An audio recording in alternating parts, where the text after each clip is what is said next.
जय हिंद दोस्तों। आज आप हमारे साथ पढ़ने वाले हैं डॉक्टर वासुदेव शरण अग्रवाल का जीवन परिचय और उनकी रचनाएं, वो भी ट्रिक से।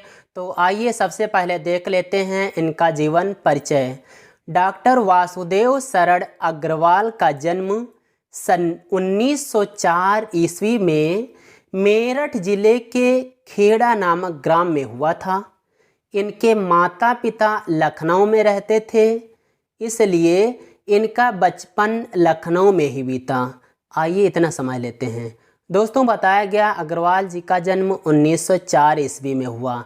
4 का मतलब ये था कि ये हजारी प्रसाद द्विवेदी और महादेवी वर्मा से 3 वर्ष बड़े थे, है ना दोस्तों।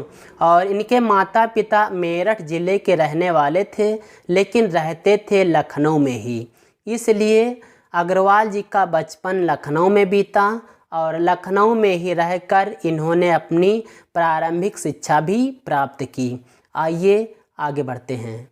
इन्होंने पाली, संस्कृत, अंग्रेजी आदि भाषाओं पर अच्छा अधिकार प्राप्त किया। इतना ही नहीं, प्राचीन भारतीय संस्कृति और पुरातत्व का अध्ययन करने के कारण इन क्षेत्रों में इन्हें उच्च कोटि का विद्वान माना जाता था। दोस्तों, इसको भी देख लें। दोस्तों, बताया गया कि इन्होंने संस्कृत, पाली और अंग्रेजी का अच्छा ज्ञान प्राप्त किया और भारतीय संस्कृति से परिचित थे, पुरातत्व का अध्ययन किया था, अतः ये बहुत बड़े विद्वान माने जाते थे। और इसी कारण दोस्तों ये मथुरा के पुरातत्व संग्रहालय के अध्यक्ष पद पर भी नियुक्त हुए थे। आइए आगे बढ़ते हैं। पाणिनिकालीन भारत, दोस्तों ये है इनका शोध ग्रंथ। इस शोध प्रबंध पर लखनऊ विश्वविद्यालय ने इन्हें पीएचडी की उपाधि से अलंकृत किया। यहीं से इन्होंने डीलिट की उपाधि भी प्राप्त की। लेखक श्री अग्रवाल काशी हिंदू विश्वविद्यालय के कॉलेज ऑफ इंडोलॉजी यानी भारतीय महाविद्यालय में प्रोफेसर भी रहे।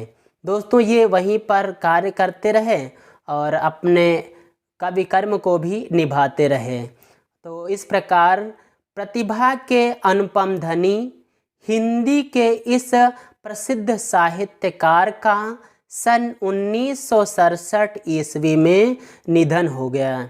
दोस्तों, आइए इनकी रचनाओं को देख लेते हैं। दोस्तों, ट्रिक से रचनाएं पढ़ी जाएंगी, जिसमें एक व्यक्ति का नाम बताया जाएगा, पृथ्वी पुत्र, और उसको चिंता होगी 2 चीज़ों के लिए, भारत की एकता, कला और संस्कृति के लिए। तो दोस्तों वो करेगा क्या? एक वृक्ष होगा, कल्प वृक्ष, उसके नीचे बैठेगा और वो बैठेगा किस पे? माता भूमि पर बैठेगा। वहाँ पर बैठकर वो पृथ्वी पुत्र जो है निबंध लिखेगा वागधारा पर, है ना। और ये भी बताया जाएगा कि वो एक संपादन भी करेगा जिसका नाम होगा पद्मावत की संजीवनी व्याख्या, है ना दोस्तों। तो आइए ट्रिक शुरू करते हैं। पृथ्वी पुत्र ने भारत की एकता व कला और संस्कृति के लिए कल्प वृक्ष के नीचे माता भूमि पर बैठकर वागधारा आदि निबंध लिखे। क्या बताया गया? पृथ्वी पुत्र ने लिखे। पृथ्वी पुत्र इनकी कृति हो गई।